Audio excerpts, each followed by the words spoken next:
नमस्कार मंडळी, अंकिता कुणाल यांच्या चॅनलमध्ये तुमच्या सगळ्यांचं खूप खूप स्वागत आहे। तर आम्ही आता रात्रीचे 12 वाजलेले आम्ही रेडी होऊन चाललेलो लोणंद या गावी, जी पालखी विसावाला होती त्या पालखीच्या दर्शनासाठी निघालेलो। कारण प्रचंड गर्दी असते, लांबून लांबून भक्त भाविक ज्या गावी पालखी विसावाला असते तिथे दर्शनासाठी येतात। आणि बाजूला मार्केट बघा किती भरलं, प्रचंड रात्रभर मार्केट असतं, सकाळपर्यंत मार्केट असतं जोपर्यंत पालखी पुढच्या स्थानी प्रस्थान करत नाही तोपर्यंत। आणि भाविकांची एवढी गर्दी असते।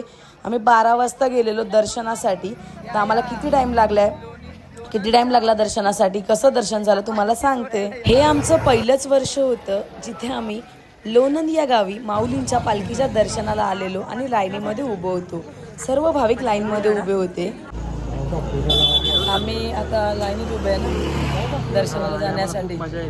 लाईनीत उभं राहून फर्स्ट टाइम एक्सपिरियन्स घेऊन यावर्षी पहिल्यांदा आले ते आपण एक्सपिरियन्स घेतो, त्यांना जरा कसं वाटतं समजते हळूहळू, तसं आम्ही तुम्हाला पण कळवू। दर्शन घेऊन झाल्यानंतर तुम्हाला सांगू आम्हाला कसा एक्सपिरियन्स आला आहे, कसं दर्शन झालं आहे। चला भेटूया दर्शन झाल्यावर।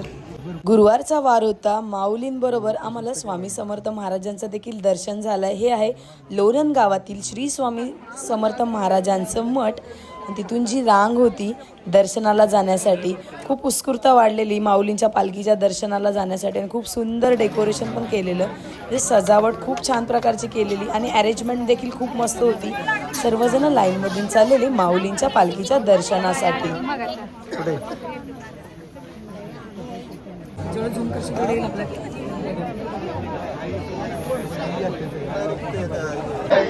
प्रचंड गर्दी होती आणि मला भेटलंय माऊलींच्या पादुकांचं दर्शन। खूप भारी वाटत होतं, खूप म्हणजे खूप भारी वाटत होतं। आणि एवढ्या गर्दीतून दर्शन घेऊन आम्ही आलो बाहेर। आणि बघू शकता बाहेर तुम्ही हा सर्व भक्त मंडळी बघा, किती रात्रीचे 3 वाजलेले, जवळजवळ आम्हाला 2 तास गेले लाईनमध्ये दर्शनाला। आम्ही 12 वाजता लाईन लावलेली, आमचा 3 वाजता नंबर आला दर्शनासाठी। आणि बाहेर बघा भक्त मंडळी बघू शकता तुम्ही, जशी काही जत्रा, म्हणजे जत्राच म्हटलं जातं जेव्हा पालखी एखाद्या गावामध्ये विसावाला थांबते तेव्हा त्या गावात जत्राच भरली असते। आणि बघा इथे माऊलींचा रथ आणि संपूर्ण भाविक मंडळी, अर्धी भक्त मंडळी म्हणजे वारकरी मंडळी आपले निवांत झोपलेले, आणि बाकी दर्शन घ्यायला आलेली सर्व भक्त मंडळी। आणि सजावट बघू शकता, खूप छान प्रकारे सजावट केली आहे, माऊलींची पालखी या गावात येणार होती म्हणून। माऊलींचं दर्शन घेऊन झाल्यानंतर आम्ही गेलो मार्केट फिरण्यासाठी। खूप रिजनेबल रेटमध्ये वस्तू होत्या मार्केटमध्ये आणि खूप छान प्रकारचं मार्केट होतं। इथे LED पण माऊलींचं दर्शन होत होतं सर्वांना, तिथे देखील दर्शन घेतलं।